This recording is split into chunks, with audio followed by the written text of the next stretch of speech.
Hello दोस्तों, पूर्वी लद्दाख में वास्तविक नियंत्रण रेखा पर स्थित गलवान घाटी में माहौल बदलता दिखाई दे रहा है और सबके मन में चिंता पैदा हो गई है कि क्या भारत और चीन के बीच युद्ध शुरू होने जा रहा है।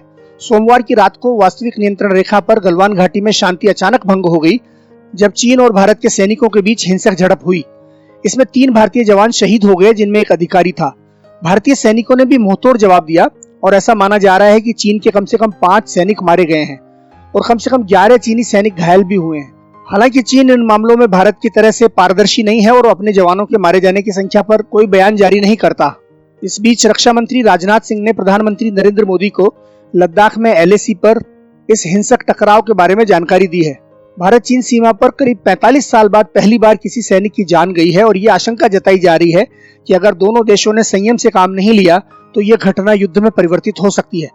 दोनों के बीच हिंसक झड़पें तो पहले भी हुई हैं, लेकिन पिछली लड़ाई 1967 में हुई थी, जिसमें भारतीय सैनिकों ने कमाल की वीरता दिखाते हुए चीन को करारी शिकस्त दी थी। इस युद्ध में भारत के लगभग 60 सैनिक मारे गए थे, जबकि चीन के 400 के लगभग सैनिक मारे गए थे।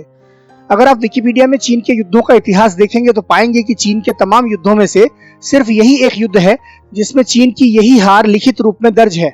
हालांकि चीन कुछ अन्य युद्ध भी हारा है, लेकिन उनकी प्रविष्टियों में इस बात को स्वीकार नहीं किया गया है। इधर सोमवार की रात को गलवान घाटी में हुई घटना में भारत और चीन दोनों तरफ के जवान हताहत हुए हैं। भारतीय सेना की तरफ से जारी बयान के मुताबिक हमारा एक अधिकारी और 2 जवान शहीद हुए हैं। घटना के बारे में जो शुरुआती जानकारी आ रही है उसके मुताबिक सीमा पर गोली नहीं चली है।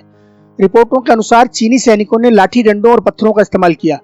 3 जवान किस तरह से शहीद हुए इसे लेकर कुछ स्पष्ट नहीं किया गया है। अटकलें लग रही हैं कि मारपीट के दौरान जवानों ने दम तोड़ा होगा। एक संभावना ये भी जताई जा रही है कि चीनी सैनिकों ने धक्का मुक्की की, जिससे भारतीय सैनिक फिसल गए और खाई में जा गिरे। हालांकि अभी सेना की ओर से कोई वजह नहीं बताई गई है। भारत की तरफ से कमांडिंग ऑफिसर समेत 3 जवान शहीद हुए हैं, लेकिन ऐसी खबरें हैं कि भारतीय जवानों ने भी चीनियों को मुंहतोड़ जवाब दिया है। सेना ने अपने संशोधित बयान में चीन को नुकसान होने का इशारा भी किया है। अपुष्ट रिपोर्टों के मुताबिक चीन के कम से कम 5 जवान मारे गए हैं।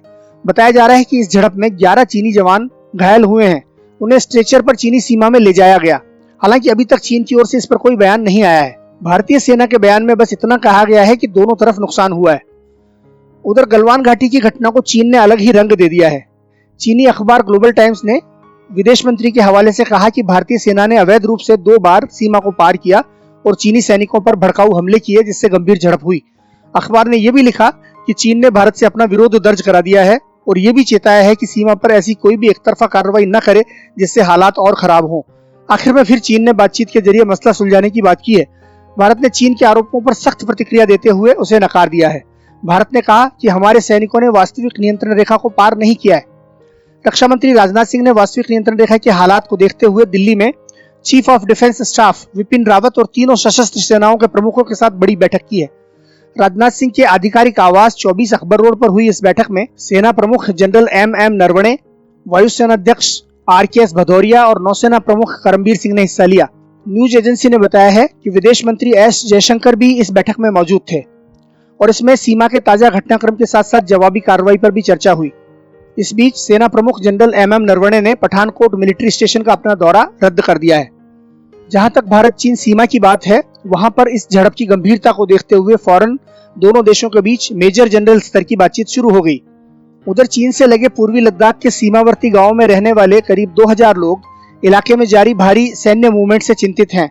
बुजुर्गों का दावा है कि 1962 के बाद पहली बार अपनी तरफ से इतने बड़े पैमाने पर सैन्य मूवमेंट दिखाई दे रहा है। लद्दाख ऑटोनोमस काउंसिल के एक मेंबर के मुताबिक गांव वाले सैनिकों और हथियारों के मूवमेंट से खौफ में हैं। चुशुल के नजदीक 3 पंचायत हलकों के 8 गांवों में लोगों को डर है कि इलाके में किसी भी वक्त युद्ध शुरू हो सकता है। कुछ स्थानीय नागरिकों ने बताया इस समय 2 स्थानों गलवान घाटी और फिंगर 4 में तनाव है। जिन स्थानों पर तनाव है वहां से इन गांवों की हवाई दूरी 10 किलोमीटर से भी कम है। फिंगर 4 एरिया में हर साल जाड़े के दिनों में गांव के चरवाहे अपने मवेशियों को चराने जाते हैं और हर साल वे वहां कुछ महीनों तक रहते हैं। स्थानीय लोग बताते हैं कि इस साल से पहले तक अगर दोनों पक्षों में कोई तनातनी होती थी तो उसे तुरंत बातचीत के जरिए सुलझा लिया जाता था। यहाँ नियमित तौर पर सेना अपनी पेट्रोलिंग करती रहती है, लेकिन कभी भी आज जैसे तनावपूर्ण हालात नहीं बनते थे। याद रहे कुछ दिन पहले एक खबर आई थी कि भारतीय सेना ने वास्तविक नियंत्रण रेखा के इस ओर लगभग उतने ही जवान तैनात किए हैं जितने कि चीन ने इस रेखा के दूसरी तरफ तैनात किए हैं। खबर ये भी आई थी कि वास्तविक नियंत्रण रेखा से कुछ दूरी पर भारत के हजारों जवान पहुंचाए जा चुके हैं और वो जरूरत पड़ने पर कम समय में तुरंत वास्तविक नियंत्रण रेखा पर पहुंच सकते हैं। अब सबकी नजरें इस बात की तरफ है कि प्रधानमंत्री नरेंद्र मोदी, रक्षा मंत्री राजनाथ सिंह और चारों सेना प्रमुखों की ओर से क्या रिस्पॉन्स आता है।